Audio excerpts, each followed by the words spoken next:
귀한 찬양 감사합니다. 우리를 사랑하셔서 우리의 삶을 향해 놀라운 계획을 가지고 계시는 그 하나님의 계획이 우리의 삶 가운데 이루어지며 우리가 그 하나님의 계획과 은혜 가운데 살아가 그분의 능력으로 승리하는 주의 백성들이 되기를 주의 이름으로 축복합니다. 우리가 어떤 사람이 어떤 말을 자주 하는지를 생각해 보면 그 사람의 생각이나 그 사람의 마음, 그 사람의 상황을 알 수 있습니다. 예를 들면 어떤 사람이 운동에 대해서 자주 이야기를 한다라고 하면 그 사람은 운동을 좋아하는 사람이죠. 그런데 그 운동 중에서도 축구에 대한 이야기들을 주로 많이 한다 그러면 아마 축구를 좋아하는 사람일 겁니다. 제가 어느 날 혼자 제 방에 앉아서 나는 요즘 무슨 말을 제일 많이 하나 라는 생각을 가만히 해본 적이 있습니다. 제가 가장 많이 하는 말은 김해교회, 설교, 사역 이런 말들이었던 것 같습니다. 그래서 아마 모르는 사람도 저랑 이제 이야기를 하며 저분이 김해교회에서 목회를 하시는 분이구나 라고 하는 사실을 아마 어렵지 않게 깨달을 수 있을 겁니다. 이제 거기에서 제가 조금 더 깊게 생각을 해봤는데, 그러면 내가 이제 주로 설교를 하는데 설교 시간에 내가 자주 하는 말 혹은 내가 자주 인용하는 성경은 어디일까라는 생각을 이렇게 앉아서 곰곰이 해보다가 제가 생각하지 못했던 아주 예상 외의 결과를 이제 생각하게 됐는데요. 제가 이 성경을 많이 인용을 해야 되겠다. 혹은 제가 평소에 그 성경을 많이 보거나 또 이렇게 특별하게 생각하진 않았던 것 같은데, 제가 설교 중에서 가장 많이 인용하고 많이 말하는 성경이 빌립보서라고 하는 생각을 하게 됐습니다. 이게 아마 사도행전 강해를 수요일 저녁에 하고 있는데 아마 그 사도행전 강해 때문에 그런 것 같기도 하고요. 그리고 또 제가 신방 설교를 할 때나 그리고 강단 설교를 할 때에도 이 빌립보서에 관한 이야기들을 제가 많이 하고 있다라는 생각을 하게 됐고, 그러면 내가 이렇게 간헐적으로 빌립보서에 관해서 말씀을 드리는데 한번 주일날 이 빌립보서를 좀 집중적으로 나눠보면 어떨까라는 생각을 하게 됐습니다. 그래서 그 생각을 하고 나서 바로 빌립보서에 관한 책을 여러 권 주문을 해서 그 책들을 좀 살펴보고 빌립보서에 대해서 묵상하면서 그럼 주일 오전에 빌립보서에 대한 말씀을 좀 나눠보자 라고 하는 생각으로 오늘부터 9월 28일까지 15주 동안 이 빌립보서 강해를 한번 준비해 보게 됐습니다. 특별히 빌립보서는 참 유명한 구절들이 많이 있습니다만 15주 동안 이 빌립보서를 같이 읽어가면서 이 구절이 빌립보서에 있는 구절이었구나 라고 깨닫게 되는 구절들도 아마 있으실 텐데요. 그렇게 유명한 구절들이 많다 보니 이 빌립보서에 대한 오해도 참 많이 있습니다. 이 구절들을 앞뒤 전후 상황들, 문맥들, 그리고 그 빌립보서가 쓰여졌을 때의 상황들을 좀 살펴보면서 그 구절이 진짜 의미하는 것이 무엇이고 바울이 어떠한 생각과 의미로 이 빌립보서를 썼는지에 대해서 좀 깊게 생각을 해보아야 하는데, 그저 이 한 구절이 좋아서 외우고 그걸 마음대로 생각하는 경향이 특별히 빌립보서에는 좀 많이 있습니다. 그래서 빌립보서의 구절 하나하나를 좀 생각해 보면서 우리의 오해도 좀 바로잡고, 그리고 빌립보서의 주제는 그리스도인의 삶이거든요. 그래서 그리스도인의 삶과 우리의 삶에 대해서 한번 좀 생각해 보고 고민해보고 또 가능하다면 좀 깨달아보고 결단하는 그런 시간들을 오늘부터 15주 동안 가져보려고 합니다. 먼저 이 빌립보서에 대해서 우리가 나누기 전에 이해해야 할 것은 빌립보라는 도시, 그리고 이 빌립보라는 도시에 세워진 빌립보 교회, 그리고 이 빌립보 교회의 편지를 쓰고 있는 사도 바울의 상황에 대해서 먼저 살펴야 할 것입니다. 먼저 빌립보라는 도시에 대해서 좀 함께 생각을 해 보려고 합니다. 이 빌립보라고 하는 이 도시는 그리스 북동쪽 마게도니아에 위치하고 있는 도시인데요.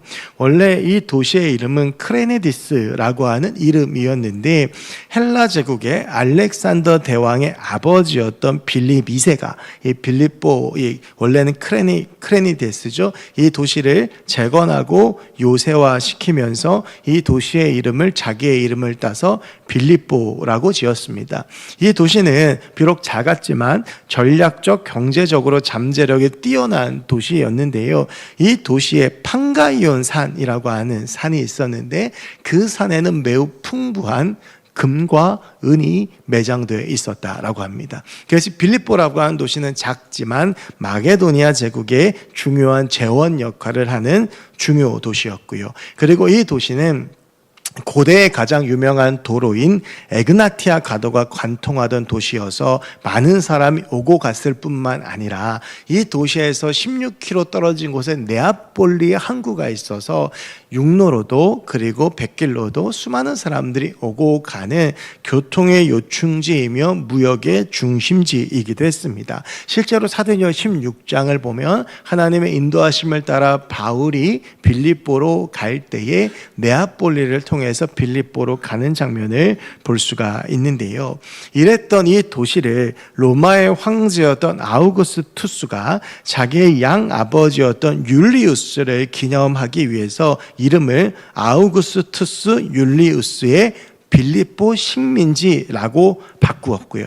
그리고 나서 전역한 군인들과 이탈리아 농부들을 이주시켜서 로마적인 도시로 바꾸었습니다. 그러니까 기존에는 헬라의 여러 가지 문화들이나 양식들이 있었던 도시라고 한다면 그 도시를 로마의 모습을 잘 보여주는 도시로 황제가 직접 바꾸었다라고 하는 것이죠. 여러분이 빌립보라고 하는 도시는 이런 배경들을 살펴보면 두 가지의 특징이 있습니다. 하나는 많은 사람들이 오고 가고 모이는 재물이 많고 항구가 가까이 있는 번화된 도시였다라고 하는 겁니다. 도로가 지나가고 그리고 옆에 항구가 있기 때문에 수많은 사람들이 머무르는 사람은 1만 명밖에 없었을지 모르겠지만 많은 사람들이 오고 갔고 인구의 구성도 매우 다양했다라고 하는 것을 생각해 볼 수 있고, 이것은 고대 사회의 특징을 보면 그만큼 많은 여러 종교들이 모이는 곳이었다라고도 생각해 볼 수 있습니다. 또 한 가지는 이게 훨씬 더 중요한 사안인데요. 이 빌립보라고 하는 도시는 왕의 선택을 2번이나 받은 도시입니다. 그러니까 원래는 크레니디스라고 하는 도시였는데 헬라 제국의 왕이었던 빌립 2세가 그 도시를 선택해서 자기 이름을 붙였던 도시이고, 그리고 나서 로마 시대가 되었을 때에도 로마의 황제가 직접 선택해서 이름을 바꾸고 그 다음에 전역한 군인들을 이주시켜서 그곳을 살 수 있게 해주는 도시, 그러니까 황제가 2번이나 선택한 도시였기 때문에 이 빌립보 시민들에게는 상당한 자부심이 있었습니다. 더군다나 전역한 군인들을 이곳으로 이주시켜서 살게 하기 위해서는 그만큼의 특권을 보장해 주었어야 하겠죠. 그래서 많은 특권들이 제공되어지는 것이 빌립보라고 하는 도시였고, 특별히 그렇기 때문에 이 빌립보라는 도시에는 주로 로마의 시민권자들이 살고 있었고 그들이 주축을 이루는 도시였다라고 하는 것입니다. 로마의 시민권자들이 모여서 특권을 받는 도시였고 황제의 직접 선택을 받은 도시였기 때문에, 그래서 이 빌립보라고 하는 이 도시는 황제 숭배의 신앙이 굉장히 뿌리 깊고 널리 퍼져 있었습니다. 그러니까 이런 것이죠. 빌립보라고 하는 도시의 지리적인 특성상 많은 민족들, 인종들이 오고 가며 어울려 살다 보니 이 빌립보라고 하는 도시에 많은 이교들이 있었는데, 근데 그 중심에는 로마의 시민권자들을 중심으로 한 황제 숭배 사상이 자리 잡고 있었다라고 하는 것입니다. 여러분, 이것은 이제 이렇게 이야기할 수 있죠. 그만큼 빌립보라고 하는 도시는 사실은 복음을 전하기 매우 어려운 도시다 라고 하는 겁니다. 여러분, 우리가 이것을 잘 알 수 있는 것이 사도행전 16장을 보면 알 수가 있는데요. 이 사도행전 16장 조금 이따 다시 한번 말씀드리겠습니다만, 사도 바울이 2차 전도여행을 시작하면서 빌립보에 가서 빌립보 교회가 세워지게 되는 이야기들을 다루고 있습니다. 그런데 이 사도 바울의 전도 여행의 패턴을 보면 주로 사도 바울이 전도여행을 하면서 복음을 어떻게 전했냐 하면 큰 마을에 있는 회당에 가서 유대인이나 혹은 유대교인인 이방인들을 대상으로 복음을 전하는 사역들을 주로 했었죠. 그래서 우리가 수요일 저녁에 바울의 1차 전도 여행을 다루고 있는데요. 특별히 비시디아 안디옥에 대한 이야기도 우리가 지난 한 달 동안 다루었는데, 그곳에 가서도 바울이 어디를 먼저 방문하죠? 회당을 먼저 방문해서 거기에서 하나님의 말씀을 랍비이자 순례객으로서 전하는 모습을 우리가 볼 수 있습니다. 여러분, 그런데 그 바울의 여러 전도 여행 중에서 바울이 회당에 방문하지 않은 지역 중에 하나가 빌립보였습니다. 그 이유는 빌립보에는 회당이 없었기 때문입니다. 그래서 사도 바울이 빌립보에 도착하여서 뭘 하냐 하면 기도할 곳을 찾죠. 그러니까 회당이, 유대인들이 어디를 가나 제일 먼저 만드는 곳이 회당이었는데, 루디아처럼 유대교인이 있었음에도 불구하고 회당이 없었다라고 하는 것은 그만큼 유대교 신앙 자체가 미비했고 유대인의 영향력도 적었고, 그것은 바꾸어 말하면 기독교 신앙을 전하는 데에도 그리 썩 좋은 환경은 아니었다라고 하는 것입니다. 그런데 그러한 빌립보에 우리가 잘 아는 것처럼 이 편지를 받는 주인공인 빌립보 교회가 세워집니다. 그 이야기가 사도행전 16장에 나오게 되는데요. 제가 자주 언급했던 내용이라 간단하게만 말씀드리면, 하나님께서 2차 전도여행을 떠나는 사도 바울의 전도 계획을 두 번이나 막으시죠. 소아시아로 가고자 했던 그의 발걸음을 막으시고, 그리고 환상 가운데 마게도니아 사람이 나타나서 와서 우리를 도우라고 하니 바울이 이제 그 환상을 보고 빌립보로 가게 됩니다. 바울이 거기에서 이제 두 명을 만나게 되는데, 두 여인을 만나게 되는데, 한 여인이 하나님을 경외하는 여인이었던 루디아입니다. 아마도 이방인이면서 유대교를 믿는 유대교 신자였던 것으로 추정되어집니다. 그런데 이 성경에서 루디아에 대해서 단서를 제공하고 있는 것들 몇 가지를 보면, 이 루디아가 자세 옷감 장사였습니다. 이 루디아는 우리가 예전에 작년에 나누었던 소아시아 7교회 중에 한 교회인 두아디라 교회가 속해 있는 두아디라 지역 출신이었는데요. 이 두아디라가 이 옷감으로 굉장히 유명했었거든요. 이 루디아는 그 고향에서 옷감을 납품받아서 옷감을 파는 그런 일을 감당하는 사업가였습니다. 우리가 성경에서 여성들은 사회 참여를 할 수 없거나 직장을 가질 수 없다라고 하는 것을 알고 있는데, 빌립보라고 하는 도시가 워낙 많은 문화들이 섞이다 보니까 이렇게 여성들이 일할 수 있는 기회가 어느 정도 주어졌던 것으로 보이고, 근데 그 기회를 받아서 그 사업을 굉장히 번창시킬 정도로 루디아는 능력이 있었던 여인으로 보입니다. 루디아의 사업이 잘 됐다라고 하는 증거는요, 나중에 사도 바울이 이 여러 사역을 마치고 빌립보를 떠날 때 루디아의 집을 방문하죠. 그때 사람들이 모여서 그곳에서 이미 신앙 공동체를 이루고 있던 것을 볼 수가 있는데요. 그 당시에 여성이 사도행전 16장에 보면 루디아의 가족들에 대한 이름이 나오진 않거든요. 반면 간수들은 그 가족들에게 바울이 복음 전하는 것이 나오기에, 같은 맥락에서 본다면 아마 루디아는 혼자였던 것으로 추측해 볼 수 있는데, 그러니까 이 여성 혼자서 사업을 하는 그 사람이 집을 가질 정도라고 하면 그 사업이 굉장히 잘 됐다라고 하는 것이겠죠. 바울이 그 루디아를 만나서 복음을 전했고, 루디아가 회심을 해서 그 루디아의 집이 빌립보 교회로 쓰임 받게 되어집니다. 그리고 나서 바울이 또 한 여인을 만나게 돼요. 그 한 여인은 귀신 들린 여인입니다. 이 여인은 귀신 들려서 앞날을 점칠 수 있는 능력을 가지고 있었습니다. 그런데 그 여인이 사람들에게 이용을 당하죠.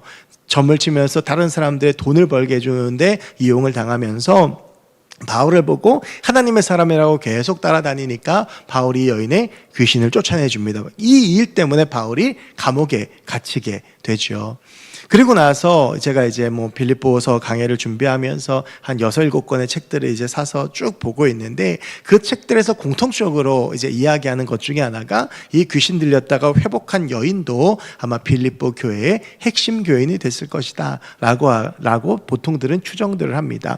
빌립보 교회라고 하는 곳이 바울의 입장에서 굉장히 특별한 교회입니다. 바울이 일단은 유럽 첫성, 유럽에 있는 첫 지역에 가서 세운 유럽의 첫 교회가 빌립보 교회라고 하는 특별한 경험이 있었고, 그리고 감옥에 갇힌 다음에 죽을 위기를 넘어서 세워진 교회이기도 했으며, 이 빌립보 교회는 특별히 여성들을 중심으로 해서 세워졌던 교회라고 하는 것입니다.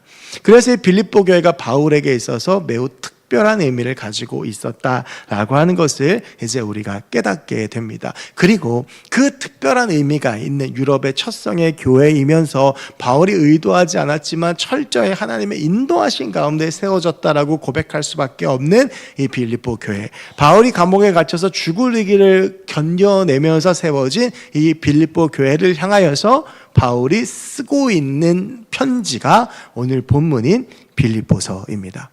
이 빌립보서를 쓸 때 바울의 상황을 좀 생각을 해보면, 이 바울은요 감옥에 갇혀 있었습니다. 바울 서신이 13권인데 그 중에서 4권이 우리가 흔히 옥중서신이라고 말합니다. 에베소서, 골로새서, 빌레몬서, 그리고 오늘의 본문이 빌립보서입니다. 말 그대로 감옥 안에서 썼던 편지이다라고 하는 것이죠. 바울이 언제에 이 감옥 안에서 빌립보서를 썼는지에 대해서는 여러 의견들이 갈립니다. 사도행전 28장에 나오는 1차 투옥 때 바울이 빌립보 교회를 향해서 편지를 썼다, 혹은 바울이 에베소에 있을 때 썼다, 혹은 바울이 2차 투옥 때 죽음을 앞두고 빌립보서를 썼다, 여러 가지 주장들이 있지만, 저는 이제부터 빌립보서를 풀어갈 때에 이 빌립보서가 사도 바울이 2차 투옥 때에 감옥에 갇혀서 죽음을 앞두고 쓴 편지다라고 하는 전제로 이제 이 이야기들을 풀어나가려고 합니다. 이제 여기까지가 빌립보라는 도시, 빌립보 교회, 빌립보서를 쓸 때 바울의 상황인데, 어려우시겠지만 가능할지 모르겠는데 9월 28일까지 이 사실을 잊으시면 안 됩니다. 그래서 이제 이 배경을 중심으로 해서 이 말씀이 계속 이어지게 되거든요. 오늘 이 빌립보서는요 이런 의미에서 여러 가지 특별한 의미가 있겠죠. 그런데 이 빌립보서를 잘 들여다보면 바울에게 있어서 이 교회가 특별한 교회인 것만큼 굉장히 특별한 점 한 가지를 발견할 수가 있습니다. 여러분, 우리가 이제 이 글이 편지이잖아요. 편지에는 형식이 있습니다. 그래서 우리가 인사를 하고, 그리고 나를 소개하고, 그리고 본론의 내용이 들어가고 마무리를 하는 것. 옛날에 제 기억엔 초등학교 때 국어 시간에 배웠던 것 같아요. 편지를 어떻게 쓰는지. 그래서 바울도 그 바울 서신의 형식이 있어요. 바울이 자기를 소개하고 인사하고 내용들, 권면들을 쓰고 마지막에 인사가 나옵니다. 그래서 바울 서신은 모두가 다 바울이 자신이 이 편지를 쓰고 있는 내가 누구인지를 소개하고, 그리고 인사를 한 다음에, 그리고 나서 권면하고 혹은 책망하는 내용들이 바울 서신을 채우고 있거든요. 오늘 이 빌립보서에도 그런 바울의 인사가 나옵니다. 그게 1절, 2절인데 이렇게 되어져 있어요. 그리스도 예수의 종 바울과 디모데는 그리스도 예수 안에서 빌립보에 사는 모든 성도와 또한 감독들과 집사들에게 편지하노니, 하나님 우리 아버지와 주 예수 그리스도로부터 은혜와 평강이 너희에게 있을지어다. 여러분, 굉장히 일반적인 인사로 보입니다. 그리고 바울이, 우리에게 좀 익숙하죠. 바울이 이렇게 인사들을 주로 했거든요. 여러분, 그런데 이 본문을 잘 들여다보면 다른 서신들과는 다른 점이 한 가지가 있습니다. 여러분, 특별히 바울 서신은 교회에 보낸 편지가 9권이고 사람들에게 보낸 편지가 4권인데요. 교회에 보낸 편지로 이걸 좀 좁혀가지고 들여다보면 오늘 1절에는 다른 교회에 보낸 편지 8권과는 아주 다른 게 하나가 있습니다. 그것이 무엇이냐면, 바울은 나머지 8권에서는 다 자기를 뭐라고 소개하냐면 사도라고 소개를 합니다. 물론 그리스도의 종이라고 하는 것이 로마서에도 나옵니다. 근데 바울이 로마서에서는 그리스도의 종이며 사도된 나 바울이라고 이야기를 합니다. 그러니까 다른 8개의 편지에서는 모두가 다 사도라고 하는 말을 붙이고 있는데, 오늘 이 1절에서는 그 사도라는 말을 빼고 오직 하나에만 집중하고 있는데, 그것이 무엇이냐면 나는 그리스도의 종이다 라고 하는 것입니다. 그렇다면 제가 성경을 풀 때마다 그런 말씀을 드리죠. 우리가 성경을 보다가 이게 다른 거하고 좀 다르다 라는 생각이 들면 거기에는 이유가 있습니다. 그래서 다른 거하고 좀 다르면 그 부분을 좀 집중해서 볼 필요가 있는데요. 오늘 바울이 빌립보 교인들에게 자기에 대해서 이러쿵저러쿵 여러 이야기를 하는 것이 아니라 오직 단 한 가지로 소개하는데 그게 뭐냐 하면 그리스도 예수의 종이라고 하는 사실입니다. 그렇다면 이것은 앞으로 빌립보서를 풀어가고 이해하는데 또한 오늘 본문 이해하는데 굉장히 중요한 내용일 것이다 라고 하는 것을 우리가 알 수 있죠. 여러분, 여기에서 이야기하는 그리스도 예수의 종이라고 하는 이 종의 헬라어는요, 아마 한 번쯤은 들어보셨을 겁니다. 둘로스라고 하는 말입니다. 근데 이 둘로스라고 하는 말의 원래 뜻은 무슨 뜻이냐 하면 노예입니다. 그러니까 여기서 말하는 그리스도 예수의 종이라고 할 때 이 종이 그냥 집안일을 좀 돕는 하인들을 말하는 것이 아니고 그 당시 기준으로 노예를 의미하는 말이다라고 하는 거예요. 여러분, 이 당시의 노예는 어떠한 존재냐 하면 사람이 아닙니다. 이 당시의 노예라고 하면 그냥 재산이에요. 그냥 가축 같아요. 그냥 왜 농사 지을 때 소가 밭을 갈고 뭐 그런 거 하는 것처럼 그냥 노예는 그런 가축과 똑같은 그런 재산입니다. 그러니까 말 안 들으면 죽이면 그만이에요. 죽으면 내다 버리면 그만이에요. 그런데 오늘 사도 바울이 나를 뭐라고 소개하냐면 나는 둘로스다라고 하는 거예요. 중요한 건 이것이죠. 그런데 그 노예된 나의 주인이 누구이냐? 그리스도 예수다라고 하는 것입니다. 여러분, 그렇다면 사도 바울은 왜 빌립보 교회에 이런저런 이야기들을 하는 것이 아니라 내가 그리스도 예수의 종이라는 말로만 자기를 소개하고 있는 것일까? 이것이 중요하겠죠. 여러분, 이 바울이요 지금 감옥에 앉아서 빌립보 교인들에게 편지를 쓰고 있습니다. 제가 그 입장에 한번 되어봤어요. 내가 감옥에 앉아서 빌립보 교인들에게 편지를 써내려가고 있다. 여러분, 그렇다면 자연스럽게 한 사건이 같이 생각이 날 겁니다. 어떤 사건일까요?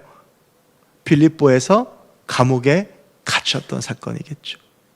이 빌립보 교회라는 것 자체가 내가 감옥에서 갇힘을 통하여서 세워진 거나 마찬가지인 곳이고, 빌립보라고 하는 지역에서 바울이요 거의 죽을 뻔합니다. 매를 너무 심하게 두들겨 맞아서 한밤중에 되어서야 하나님을 찬양할 정도로 정신도 없고 그 몸이 죽을 만큼 두들겨 맞은 곳이 빌립보.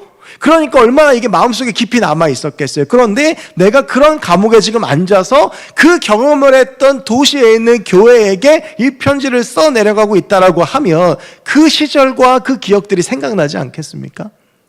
여러분, 바울에게 있어서 빌립보 감옥에 갇혔던 여정들을 보시면 이렇습니다. 바울은요 2차 전도여행을 떠나면서 분명한 계획을 가지고 있었어요. 1차 전도여행을 마치고 예루살렘 대회에서 성공적으로 선교 보고를 하고 나서 바나바와 함께 2차 전도여행을 떠나려다가 요한 마가의 동행 문제로 바나바하고 심히 다투고 2차 전도여행은 이제 신라 디모데와 함께 떠나게 되면서 나름대로의 계획을 가지고 소아시아 지역을 돌아보고 1차 전도여행 때 돌아왔던 지역을 돌아보는 계획을 가지고 그 길을 출발했지만 사도행전 16장을 보면 성령과 예수의 영이 두 번이나 그 길을 막습니다. 못 가게 만드는 거예요. 그러더니 꿈속에서 환상 가운데 마게도니아 사람이 나타나서 와서 우리를 도우라고 이야기를 하니 바울이 자기의 선택지에는 없었던 빌립보 지역으로 아무 말도 없이 자기에게 다 포기하고 나아갑니다. 여러분, 바울은요 로마의 시민권자입니다. 로마의 시민권자로 빌립보라고 하는 도시가 어떤 도시인지 누구보다 잘 아는 사람이 바울이었을 거예요. 그곳의 로마의 시민권자들은 다른 곳과는 조금 다르게 특권을 가지고 있다. 거기는 로마의 황제가 이름을 직접 붙인 도시이다. 그런데 그 도시는 그렇기 때문에 황제 숭배 사상이 강하고 복음을 전하기 어렵고 열매를 기대하기가 어렵다. 거기에 가면 내가 어떠한 고초를 당할지도 모르고 내 사역이 어려울 수도 있다. 여러분, 이게 빌립보에 대한 바울의 이해예요. 그런데 그 선택지에도 없었던 그곳으로 하나님께서 가라고 말씀하시니 바울이 두말 없이 갑니다. 바울이 그 모든 계획과 모든 생각들을 다 내려놓아요. 하나님 앞에 왜 거기로 가야 되는지도 묻지도 않아요. 하나님 앞에, 하나님 거기는 지금 너무 어려운 곳이에요. 하나님 유럽 나 생각하지 않았어요. 하나님 1차 전도여행도 좀 돌아보고 이 지역들을 돌보고 건강하게 하는 것이 더 중요하지 않겠습니까? 라고 합리적일 수도 있어 보이는 자신의 의견조차도 피력하지 않아요. 하나님이 가라고 하시니 갑니다. 여러분, 왜 그런 줄 아십니까? 바울이 예수 그리스도의 둘로스였기 때문이에요. 여러분, 노예는요 주인의 말에 토달지 않습니다. 노예는 주인이 하라고 하면 해야 됩니다. 노예에게 자기의 생각 중요하지 않습니다. 자기의 말 중요하지 않습니다. 바울은 예수 그리스도의 둘로쓰였어요. 여러분, 그런데요, 바울이 그 빌립보에 가서 무슨 일을 경리하면 그렇게 복음을 전하다가 아무런 잘못한 것이 없는데 감옥에 갇힙니다. 그냥 감옥에 갇힙니까? 흠씬 두들겨 맞고, 여러분, 이 사람들이 바울을 어떠한 심정으로 때렸냐 하면, 지금 이 귀신 들린 여자가 점치는 것으로 먹고 살았던 사람들인데, 이 여인을 바울이 귀신을 쫓아내주면서 능력을 잃어버렸어요. 그러니까 수익의 소망이 끊어진 거예요, 성경이 말 그대로. 그러니까 먹고 살 방법이 없어요. 얼마나 분노했겠어요. 그 분노를 가지고 바울을 두들겨 팬 거예요. 그래서 바울이 그 감옥에 피투성이가 돼서 들어가 있습니다. 여러분, 바울이 잘못한 게 뭐가 있어요? 여러분, 제가 만약 바울이라 그러면 하나님 앞에 물어볼 것 같아요. 물어는 볼 수 있죠. 하나님, 왜 이렇게 하시냐고. 내가 순종도 했는데 왜 나를 이렇게 감옥에다가 처박아 놓으시고, 왜 이렇게 두들겨 패시고, 왜 이런 일들을 내 삶 가운데 주시냐고. 여러분, 근데 사도행전 16장에서 바울은요, 단 한마디 원망도 불평도 하지 않아요. 바울이 했던 건 뭐예요? 찬양입니다. 어떻게 이럴 수 있습니까? 어떻게 이럴 수 있는지에 대한 질문을 답하는 답은 단 하나예요. 그가 예수 그리스도의 둘로쓰였기 때문입니다. 지금 바울이요, 같은 죄목으로 감옥에 있습니다. 뭐예요? 복음을 전하다가 잡힌 거잖아요. 딴 거 잘못한 거 없어요. 여러분, 그런데요, 생각해 보세요. 감옥에 한두 번도 아니고 똑같은 이유로 계속 갇히고 난 잘못한 게 없고, 그리고 정말 이때가 바울이 죽음을 앞두고 있었을 투옥의 때라고 한다면 내가 언제 죽을지도 모르는데, 빌립보서에서 가장 많이 반복되는 말은 무엇이냐 하면 기쁨입니다. 여러분, 인간적으로는 죽음을 앞두고는 기뻐하기 어렵습니다. 제가 본가가 있는 곳에서 차로 15분을 가면 국립암센터가 있습니다. 그래서 이제 집하고도 가깝고 그러다 보니 거기 입원하신 분들도 있고, 그러니까 한 번씩 갔던 적이 있는데, 거기에 가면 이제 말기암 환자들이 있는 병동이 있어요.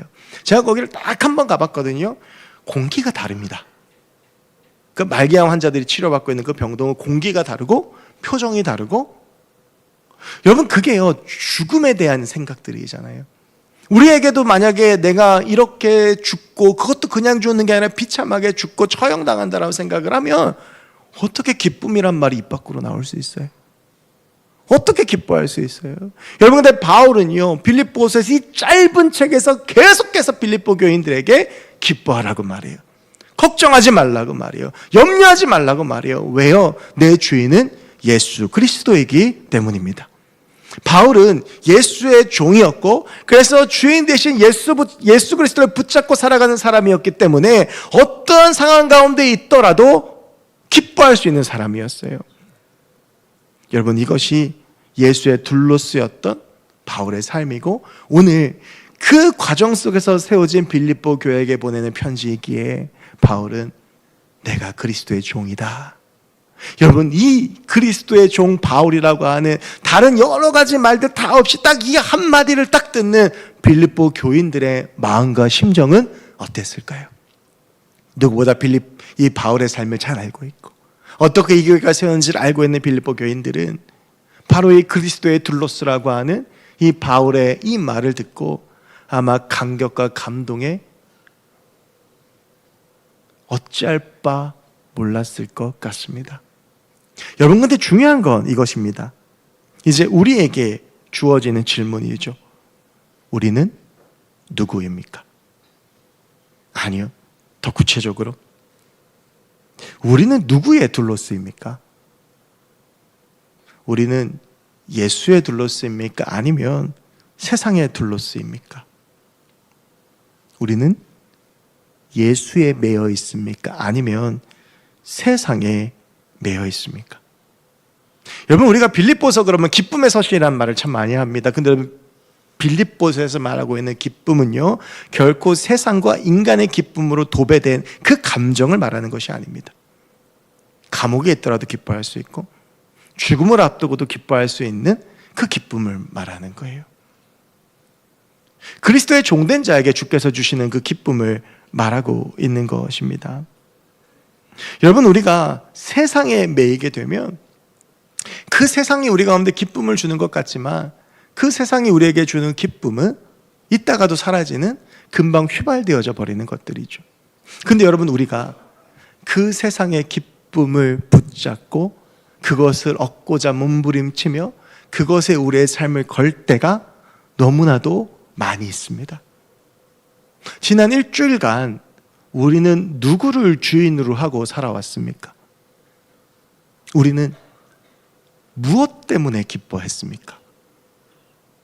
오늘 주님께서 우리에게 물으시는 것입니다. 여러분, 둘로스의 삶을 선택한 바울에게 하나님은 빌립보 교회라는 선물을 주셨습니다.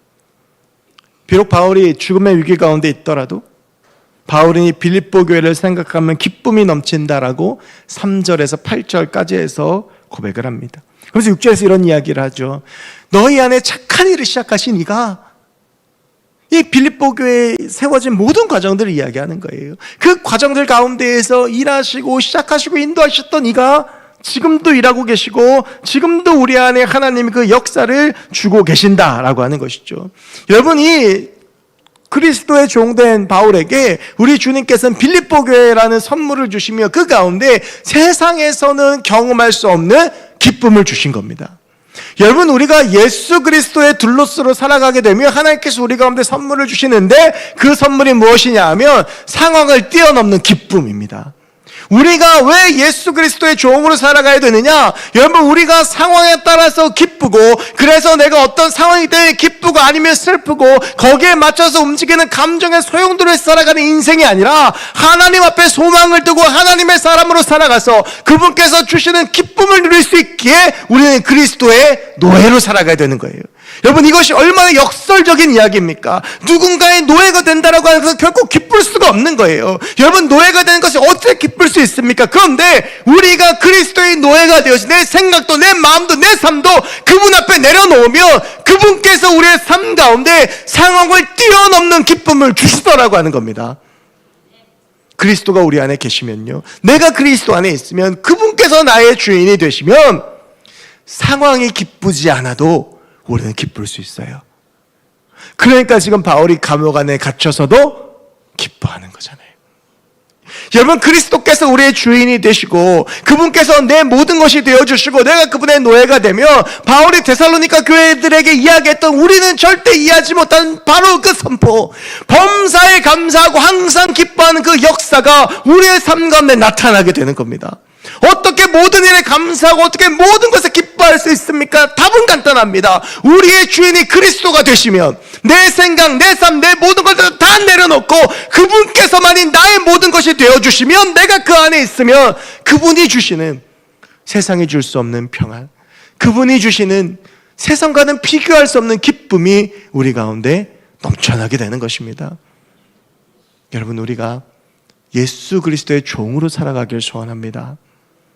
세상에 매이고 세상의 것들을 얻으려고 노력하고 세상의 것들을 얻지 못하면 슬프고 세상으로 살아가고 세상을 주인으로 모시고 살아가는 인생이 아니라 오늘 바울이 하는 이 고백처럼 그리스도 예수의 둘로스가 되면 그 삶 가운데 하나님께서 주시는 세상이 줄 수 없는 기쁨과 평강이 우리 가운데 있게 될 줄로 믿습니다. 여러분, 바울은요, 오늘 빌립보 교인들에게 이야기하는 거예요. 내가 그런 그리스도의 종이다. 그리고 그런 그리스도의 종된 나에게 너희를 선물로 주셨다. 그러니까 너희만 생각하면 내가 얼마나 기쁜지 아니? 내가 너희를 사랑한다. 여러분, 그 사랑의 고백이 8절이거든요. 내가 예수 그리스도의 심장으로 너희 무리를 얼마나 사모하는지 하나님이 내 증인이시라. 이 빌립보 교회는 바울에게, 그리스도의 종된 바울에게 있어서 지금의 이 죽음의 공포를 이겨내게 하는, 지금의 이 여러 가지 상황들 가운데에서 감사의 제목이 되는 놀라운 선물이었어요. 그래서 내가 너희를 얼마나 사랑하는지 내 하나님께서 증인이시다라고 하는 거예요. 그러면서 9절이 이렇게 돼요. 그래서 내가 기도하노라. 여러분, 생각해 보세요. 이토록 사랑하는 사람들을 위해서 기도합니다. 그럼 뭐라고 기도해야 될까요? 축복도 해줘야 되고, 뭐 잘 되게 해달라고 기도해줘야 되고, 문제도 해결해달라고 기도해줘야 되고, 건강이 있다면, 건강에 문제가 있다면 건강의 문제도 해결해달라고 기도해줘야 될 것 같은데, 여러분, 근데 9절부터 기도를 한번 잘 보시면 이렇습니다.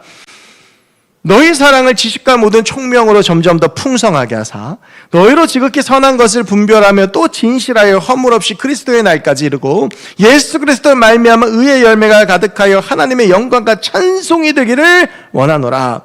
여러분, 이 구절들을 보려고 하면 제가 15주 동안 꼭 기억하시라고 말씀하셨던 빌립보라는 도시의 상황을 좀 살펴보아야 돼요. 황제 숭배가 가득하고 이교도들이 가득하고 특권자들이 가득하고, 그런데 상대적으로 교회에는 사회적 약자들이 모여있고, 여기서 복음을 가진 사람들은 소수이고, 복음을 이야기하면 멍청해 보이고, 복음을 이야기하면 손가락질하는 그런 시대 가운데 빌립보 교인들이 살아가고 있어요. 여러분, 그럼 그런 교인들에서 뭐라고 기도해줘야 될까요? 그런 교인들을 축복해주고, 그런 교인들에게 뭔가 세상적으로 너희들 이렇게 참아내면 잘 될 거야, 이런 이야기들 해주는 게 좋을 것 같은데, 오늘 바울이 하는 기도는 그런 기도가 아니에요. 뭐라고 기도하냐 하면, 너희 사랑을 지식과 모든 총명으로 점점 더 풍성하게 하사. 여러분, 이 말 쉽게 말하면 무슨 말인지 아세요? 여기서 말하는 지식은 말씀에 대한 것을 말해요. 모든 총명은 하나님의 마음이에요. 하나님의 말씀과 하나님의 마음으로 너희를 박해하고 너희를 손가락질하고 너희를 괴롭히고 너희를 따돌리는 그들을 사랑함이 더 풍성하게 하라는 이야기예요. 예수 그리스도의 사랑으로 그 사랑을 보여주라고 하는 이야기입니다. 너희로 지극히 선한 것을 분별하라. 여러분, 이 상황 가운데에서 선한 것과 악한 것을 분별해서 분명하게 선을 지키라는 거예요. 악을 행하고 죄를 행할 수 있지만 그런 것들이 아니라 그렇게 세상하고 타협하지 말고 선을 행하라라고 하는 겁니다. 또 진실하여 허물 없이 그리스도의 날까지 이르고, 저는요 이 기도를 묵상하다가 이 말이 제일 무서웠어요. 이게 무슨 말이냐 하면, 진실하여 허물 없이 그리스도의 날까지 이른다라고 하는 건, 그리스도의 날이 언제입니까? 심판날이잖아요. 그 심판날 주 앞에 섰을 때 부끄러움하고 허물 없이 살라는 겁니다. 그러니까 조금도 세상하고 타협하고 조금도 그 도시의 흐름에 맞추어 사는 걸 바울이 허락하지 않는 거예요. 마지막으로 예수 그리스도로 말미암아 의의 열매가 가득하여 하나님의 영광과 찬송되기를 원하노라. 너희의 존재가 하나님의 영광과 찬송이 되게 하라는 거예요. 인간적으로 보면 너무하지 않습니까? 이 빌립보라는 도시에서 고생하며 죽을 위기 견디며 살고 있는 이 사람들에게 어쩌면 위로가 되는 말은 그런 말 아닐까요? 야, 나도 감옥에 있으니까 죽을 것 같다. 너도 죽을 것 같지? 그래, 내가 다 이해한다. 좀 너희는 나처럼 그렇게 고집 부리다가 감옥에 들어오지 말고 좀 잘 지혜롭게 살아. 어떤 청년이 저한테 와서, 목사님, 제가 취업했는데 너무 힘들어요. 술자리 가는 것도 힘들고 이렇게 살아가는 거 너무 힘든데 어떻게 하면 좋을까요? 근데 제가 거기다 대고 그러는 거예요. 너를 교회 다닌다고 핍박하고 박해한 사람들 사랑해야 돼. 선악을 구별해서 너 술잔 받으면 큰일 난다. 너 나중에 하나님 앞에 섰을 때 부끄러움이 없이 살도록 했어라. 제가 이렇게 얘기하면 얼마나 시험 들겠습니까? 좀 위로 좀 받고 싶었는데 바울이 지금 그러고 있는 거예요. 근데 바울은 왜 사랑한다고 말하면서 이렇게 이야기를 하는 걸까? 여러분, 여기 조금 스포일러 같지만 빌립보서의 가장 유명한 구절은 3장 20절입니다. 무슨 말이냐 하면 우리의 시민권이 하늘에 있다라고 하는 거예요. 여러분, 이 시민권이라고 하는 말이요, 빌립보에 사는 사람들에게는 다르게 느껴져요. 이들은 로마의 시민권자의 특권을 너무나도 잘 알고 있어요. 그리고 어쩌면 인간적으로 그 로마의 시민권을 너무너무 가지고 싶을지도 몰라요. 그런데 그런 이들을 향해서 바울이 이야기하는 거예요. 그런 거 부러워할 필요 없다. 우리의 시민권은 하늘에 있다. 여러분, 바울이 내가 너희를 사랑하니까 이렇게 말한다고 하면서 이렇게 살라고 말하는, 이게 어떻게 보면 9절부터 11절까지 그리스도의 종으로 살아가는 모습인데, 정말 사랑한다고 말하면서 힘들 줄 알면서도 이렇게 살아가라고 하는데 꼭 건면하는 이유가 뭔지 아세요? 바울의 말처럼 사랑하기 때문이에요. 바울은요, 이 길을 걸어갔을 때에 어떠한 기쁨이 있는지를 알아요. 이 길을 걸어갔을 때 어떠한 상급이 있는지를 알아요. 이 길을 걸어가면 세상에서 쥐어 터지고 맞고 피투성이 되고 감옥에 갇히고 설령 죽는다고 할지라도 그 길 끝에 뭐가 있는지 알아요. 예수 그리스도의 종으로 살아가면 어떠한 기쁨이 우리 안에 있고 어떠한 은혜가 있고 하나님의 사랑이 무엇인지를 깨닫게 된다고 하는 것을 바울이 알아요. 그러니까 가슴 아프지만 사랑하기에 너희들도 그렇게 살아라. 빌립보서 3장에서 말하는 너희도 나를 본받아라 라고 이야기하는 것이죠. 여러분, 우리가 비록 어렵고 힘들지만 예수 그리스도를 주인으로 삼고 그냥 우리가 말로만 주님, 여러분 주님이라는 게 주인이라는 뜻이잖아요. 말로만 주님이라고 고백하는 것이 아니라 정말 그분이 나의 주인. 여러분, 이 주인이라고 하는 헬라가 큐리오스거든요. 정말 내 모든 것의 주라는 뜻이에요.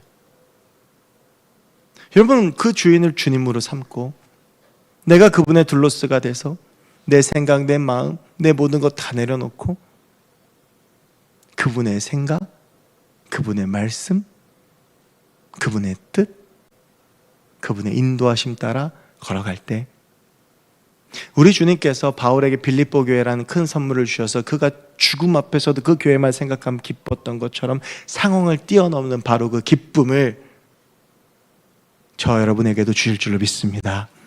그리스도인들의 기쁨은 상황에 따라 움직이는 기쁨이 아닙니다. 내가 좀 잘 되면 기쁘고 안 되면 슬프가 아니요.